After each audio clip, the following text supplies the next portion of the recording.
sama-sama mari sama-sama kita tepukkan tangan yang lebih keras. Kita memuji Tuhan ya. Yesus jalan kebenaran dan jalan kehidupan, itulah Yesus. Katakan aku percaya, amin. Di dalam namanya ada keselamatan kekal. Jangan lebih keras. Yesus jalan kebenaran dan jalan kehidupan, itulah Yesus. Katakan aku percaya, amin. Di dalam namanya ada keselamatan kekal. Glory, glory, glory. Glory, haleluya. Glory, haleluya. Glory, haleluya. Glory, haleluya. Di dalam namanya ada keselamatan kekal. Yesus jalan kebenaran dan jalan kehidupan, itulah Yesus. Katakan aku percaya, amin. Di dalam namanya ada keselamatan kekal. Glory, glory, glory. Glory, haleluya. Glory, haleluya. Glory, haleluya. Glory, haleluya. Di dalam namanya ada keselamatan kekal. Dengan lebih keras. Glory, glory, glory. Glory, haleluya. Glory, haleluya. Glory, haleluya. Glory, haleluya. Di dalam namanya ada keselamatan kekal. Yang lebih keras ya. Ikut saya. Glory, haleluya. Hey. Glory, haleluya. Oh. Glory, haleluya. Hey. Glory, haleluya. Di dalam namanya ada keselamatan. Sebelah kanan ikut saya, oke? Sebelah kanan saja. Glory, haleluya. Glory, haleluya. Oh. Glory, haleluya. Hey. Glory, haleluya. Di dalam namanya ada keselamatan. Kiri, ready, kiri. Glory, haleluya. Hey. Glory, haleluya. Glory, haleluya. Glory, haleluya. Di dalam namanya ada keselamatan. Yang masih bernafas, glory, glory. Glory, haleluya. Glory, haleluya. Glory, haleluya. Glory, haleluya. Di dalam namanya ada keselamatan kekal. Keras. Glory, haleluya. Glory, haleluya. Glory, haleluya.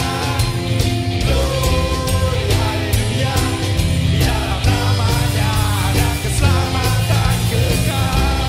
Di dalam namanya ada keselamatan kekal. Di dalam namanya ada keselamatan.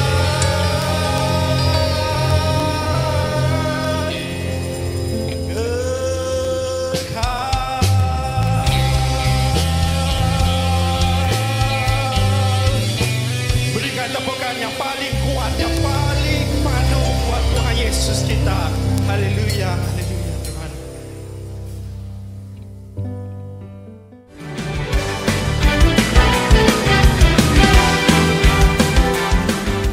Mari kita berdoa. Terima kasih Tuhan untuk kesempatan ini kami berkumpul kerana kasih Engkau ada di dalam setiap pribadi kami. Kerana belas kasihan-Mu kami boleh datang untuk mendengar lagi firman-Mu Tuhan. Kami memberikan hati dan telinga kami untuk mendengarnya Tuhan, dan bicaralah dengan kami Tuhan, dan bantu kami Tuhan melalui Roh Kudus-Mu supaya kami mengerti apa isi hati-Mu, lalu mengaplikasikannya dalam hidup kami. Kami berdoa ini Tuhan di dalam nama anak-Mu Yesus Kristus, penyelamat kami. Amin. Persilakan duduk. Selamat petang, shalom semua. Saya sungguh gembira petang hari ini sebab saya diberi kesempatan untuk melayani anda semua.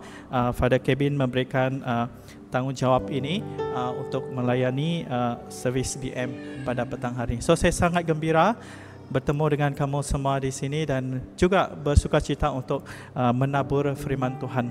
Puji Tuhan. Apa kabar semua? Okey. Ya. Firman Tuhan yang kita dengar daripada passage petikan Yohanes ini sangat menarik.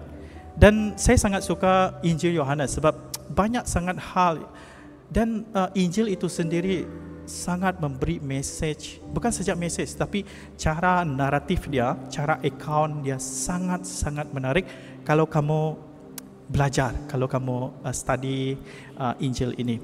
Okay. Dan kita tahu sepanjang Yesus berada di dunia ini, semasa dia masih hidup, dia bukan saja menyembuhkan banyak orang sakit, bahkan dia juga mengajar. Ajaran dia sangat-sangat dalam, sangat-sangat kuat. Poin-poin yang dia gunakan dalam ajaran itu sangat strong, dan sehinggakan banyak ahli-ahli Farisi menentang dia, dan banyak prinsipal-prinsipal selama ini yang mereka pikirkan ini adalah kebenaran tercabar. Jadi cara Yesus mengajar itu sangat luar biasa. Bahkan di dalam cara dia mengajar, dia banyak menggunakan kiasan, perumpamaan, dan kiasan dan perumpamaan yang dia gunakan itu sering dia gunakan macam gambaran-gambaran yang ada di sekeliling. Seperti dalam petikan hari ini kita dengar dia gunakan gambaran seperti pintu, domba, dan seperti gembala.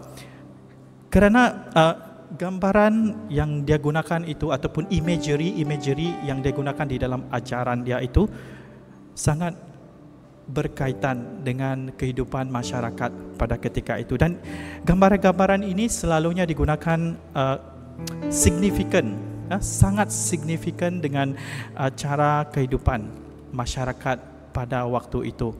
Okay, 2000 tahun yang lepas. Jadi untuk mereka lebih memahami apa yang apa yang Yesus cuba maksudkan di dalam ajaran dia yang hendak disampaikan dengan gambaran ini, ilustrasi menggunakan apa yang ada di sekeliling itu membantu untuk mereka mengerti apa yang Yesus cuba gambarkan. Ya, jadi sangat menarik. Bahkan ini satu hal yang membuatkan saya sangat tertarik dengan Injil Yohanes, sebab di dalam Injil Yohanes itu sendiri Yesus mengakui dirinya dengan beberapa gambaran ataupun image tertentu. Dan yang paling jelas, Yesus menggunakan gambaran sebanyak 7 kali untuk mengakui dirinya, pribadinya. Dia menggunakan istilah akulah. Jadi next slide. Kalau kita slide mungkin sebelum itu, yes, this one. Kalau kamu perhatikan di dalam Injil Yohanes itu sendiri, Yesus mengakui dirinya dengan menggunakan kalimah akulah ataupun I am sebanyak 7 kali. Dan di dalam petikan-petikan yang berbeza, Yesus mengakuinya, akulah roti yang hidup, akulah terang dunia, akulah pintu, akulah gembala yang baik, akulah kebangkitan dan kehidupan, akulah jalan kebenaran dan hidup, dan akulah pohon anggur yang sebenar. Jadi kalimah akulah itu sangat signifikan yang memberi pengenalan kepada siapa individu ataupun pribadi Yesus itu sendiri. Okay? Dan kenapa ini sangat signifikan? Sebab ini adalah sangat paralel, sangat berkaitan dengan apa yang dikatakan ataupun ditulis di dalam Perjanjian Lama. Kerana Tuhan sendiri mengakui dirinya sebagai akulah aku.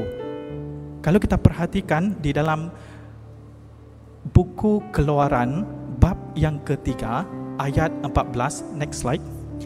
Tuhan mengakui dirinya, aku adalah aku. I am who I am. Dan di dalam petikan ini Tuhan berbicara kepada Musa di Keluaran 3 ayat 14. Firman Tuhan kepada Musa, akulah aku. Firman-Nya lagi, kamu harus berkata begini kepada orang Israel, akulah aku yang mengutus aku kepadamu. Akulah aku. Kalimah yang sama Tuhan gunakan dalam perjanjian lama digunakan sama oleh Yesus semasa dia memberi ajarannya di muka bumi ini dengan kalimah akulah. Akulah pokok anggur yang sejati. Dan hari ini kita memfokuskan, kita lihat salah satu daripada 7 akulah itu, Yesus mengakui dirinya adalah pintu. Akulah pintu.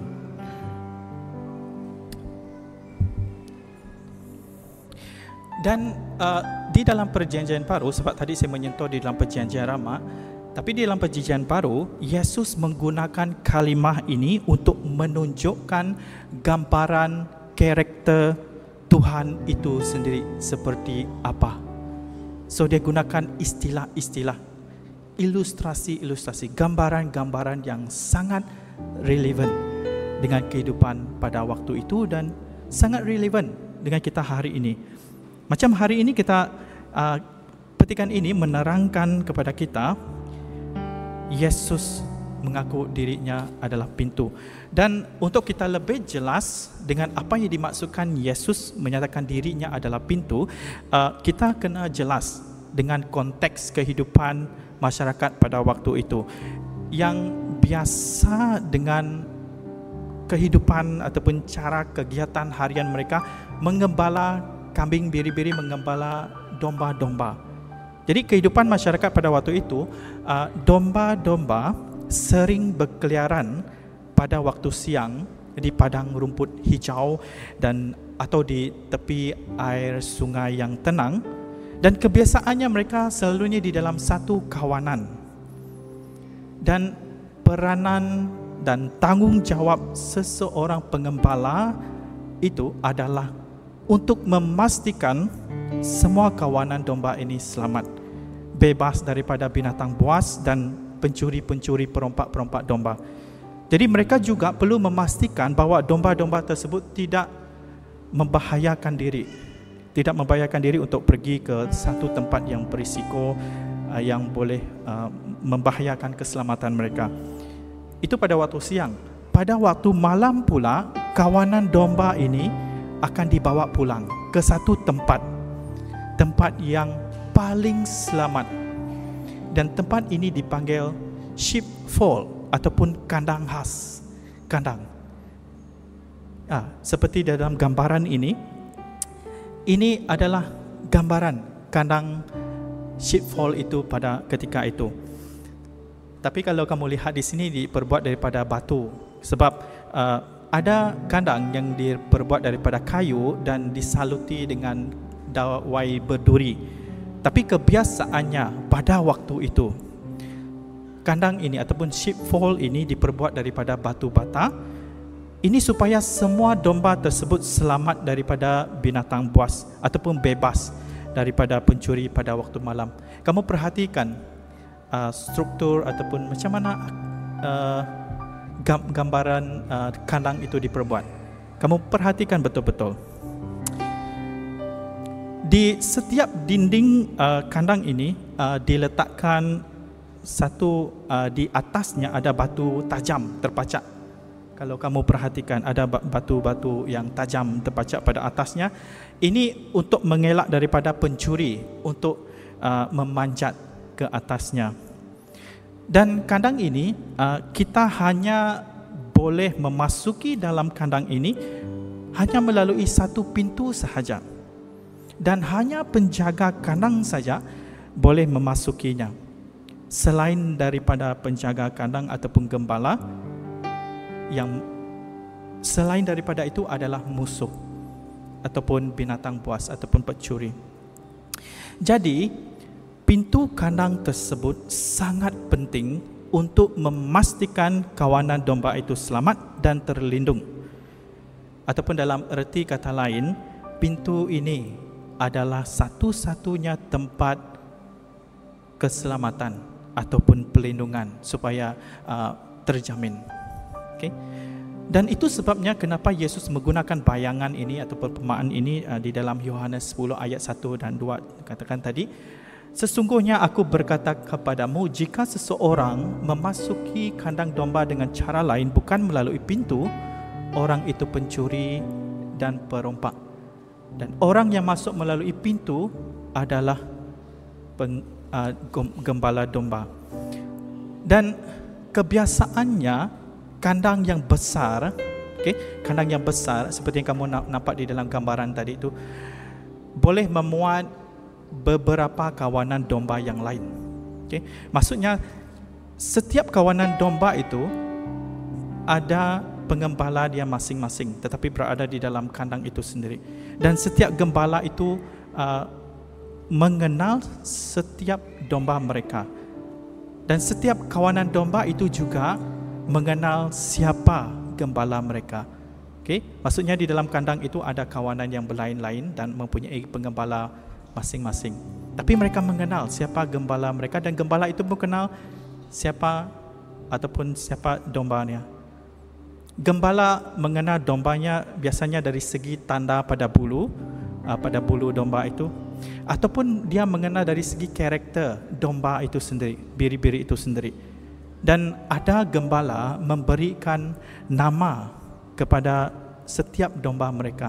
Macam kalau kita ada bela kucing ataupun anjing di rumah, kita akan bagi mereka nama. Jadi panggil saja Puppy, dia datang dengan kita. Ataupun Oyen, dia datang dengan kita. Dia mengenal.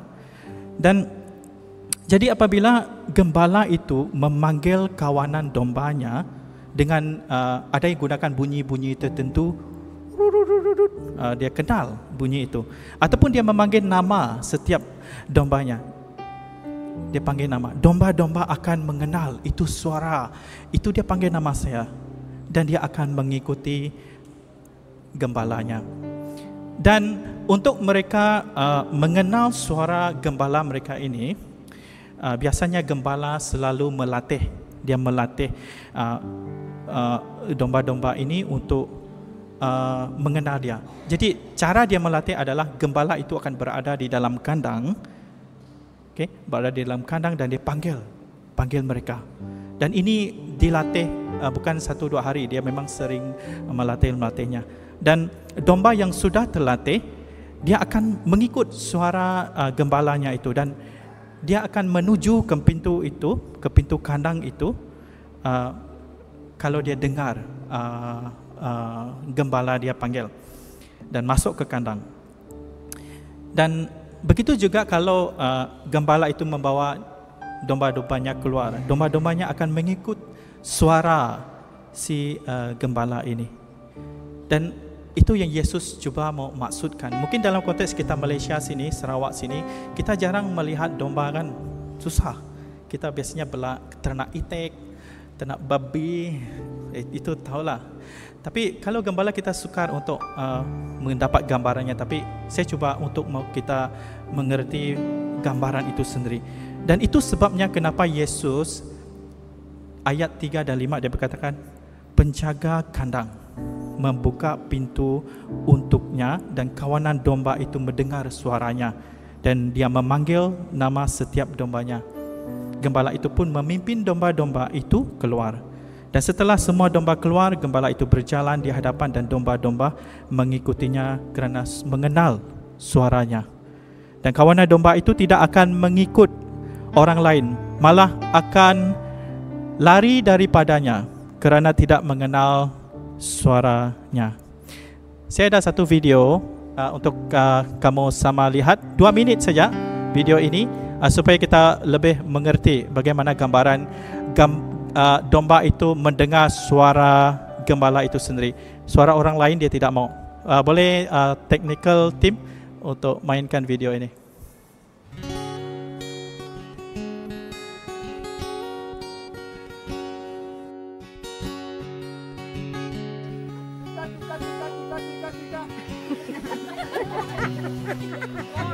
One more time. Oh, one is.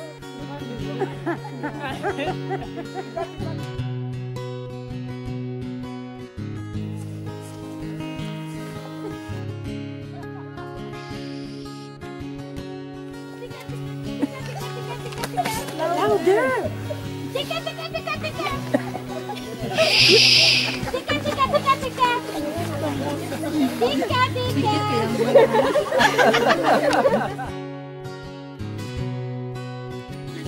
Tika, tika, tika, tika. Ayo.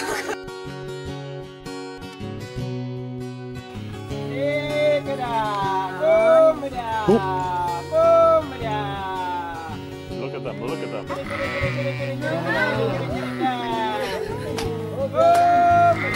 That's amazing. Isn't that amazing? They are coming. Oh my God. Woo! Oh my God. I can't believe this. Oh my God. These two white boys. Oh my God. This is amazing. One more. You scared them.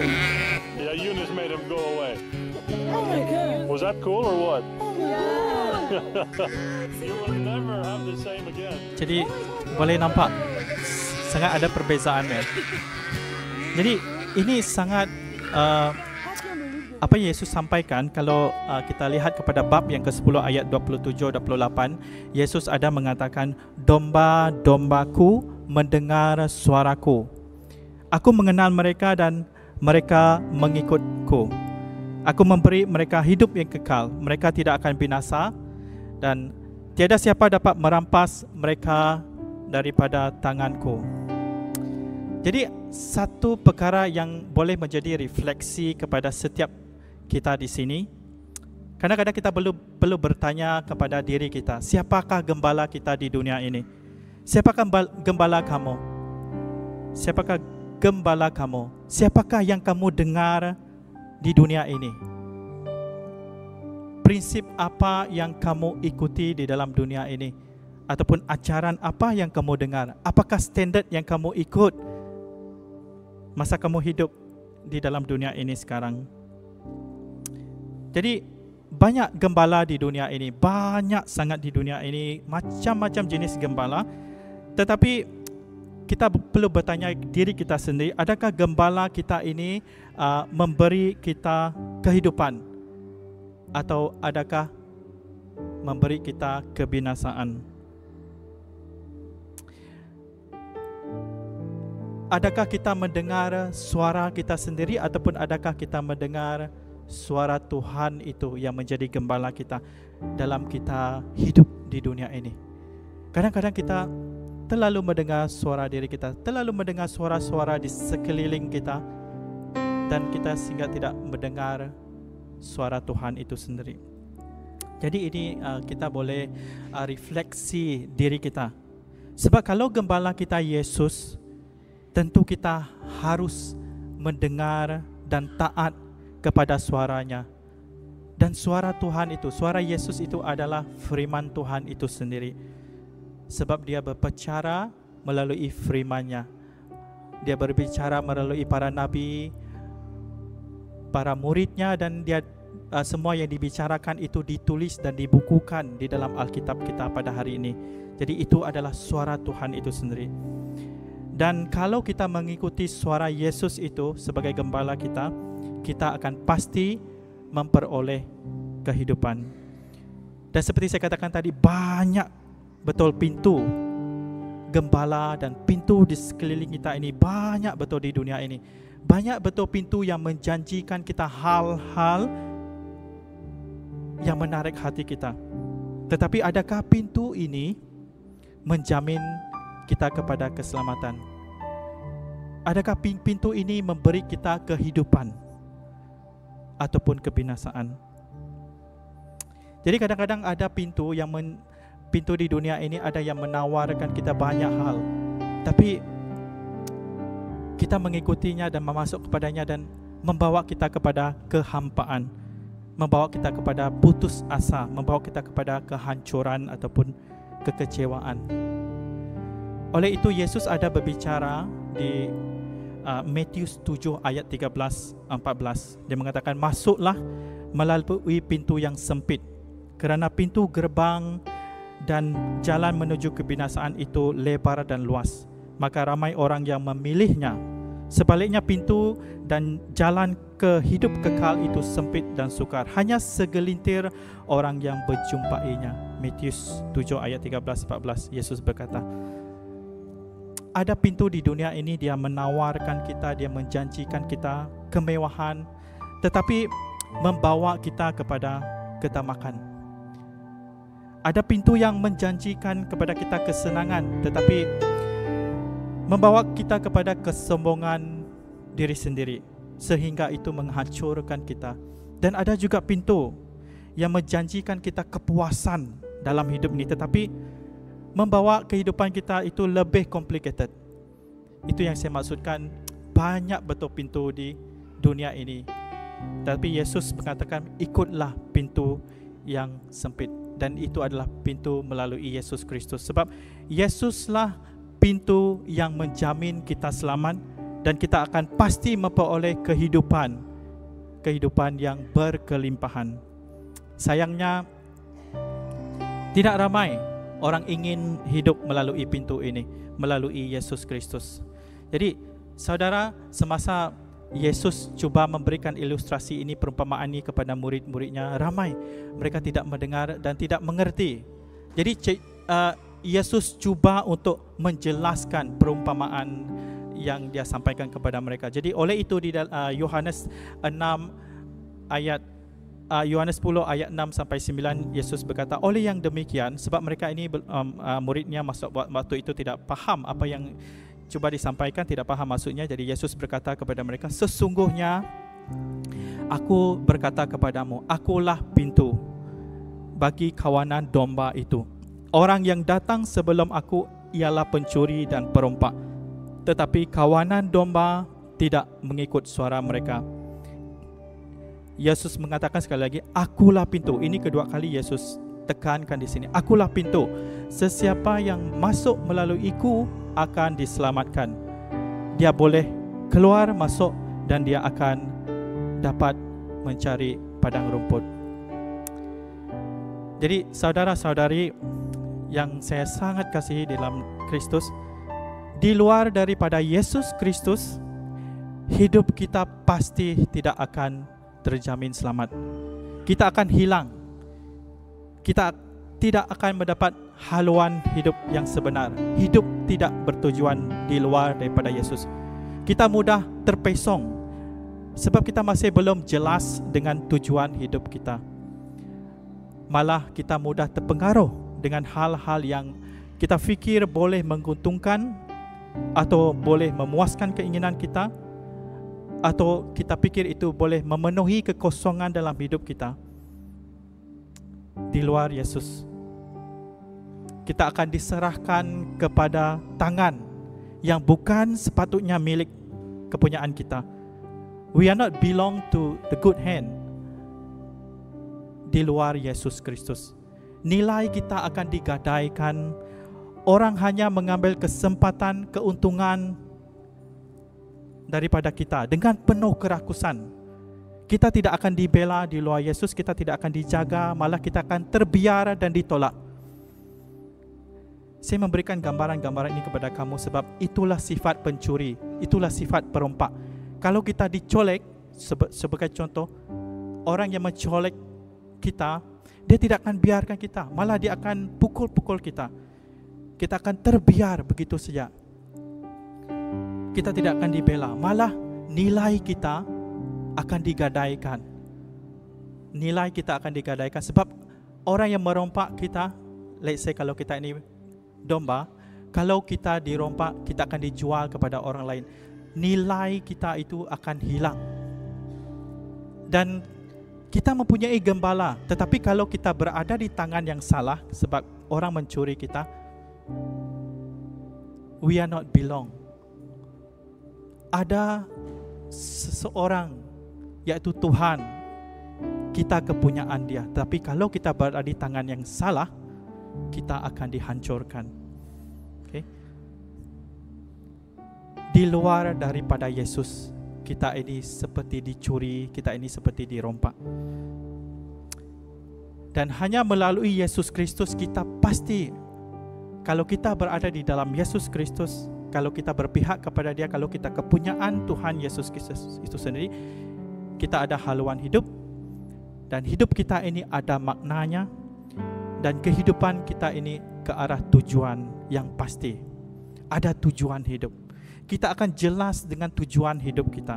Kita tidak akan mudah terpengaruh dengan hal-hal yang boleh mensia-siakan masa depan kita, hal-hal yang boleh menghancurkan, boleh merosakkan kehidupan masa depan kita. Dan hanya Yesus Kristus saja boleh mengisi kekosongan di dalam jiwa kita, memuaskan jiwa kita. Kita boleh cuba hal di luar sana, tapi kita boleh cuba dengan kekayaan, kita boleh cuba dengan sesuatu yang boleh kita fikir boleh memenuhi jiwa kita. Tapi kita sudah banyak lihat contoh-contoh di luar sana. Superstar pun akhirkan hidup diri. Superstar ataupun orang-orang yang terkenal pun, mereka sudah ada apa-apa. Semua mereka ada sudah famous, sudah kaya, sudah ada ini, ada itu. Tetapi kebanyakan superstar yang kita dengar, yang orang yang famous, mereka akhirkan hidup mereka dengan mengambil nyawa mereka sendiri.